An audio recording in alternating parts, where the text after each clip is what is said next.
গতকাল 4 তারিখ বিউপি মালাকার বস্তি 97 বিএনপিএসের আমাদেরকে 3 জন বাংলাদেশি হ্যান্ডওভার করেছে।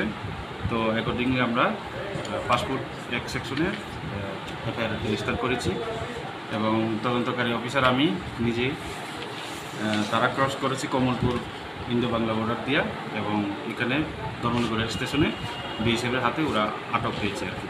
এরপরে আমাদেরকে হ্যান্ডওভার করেছে।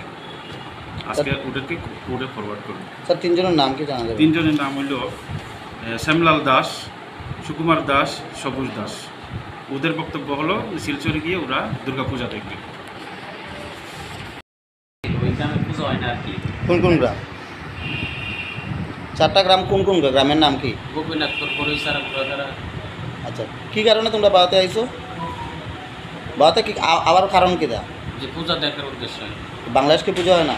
না, পূজা 5 লাখ টাকা করে চাঁদা চায়। কে চায়? কত মানুষ তো চাই, অত্যাচার খুব বেশি তো।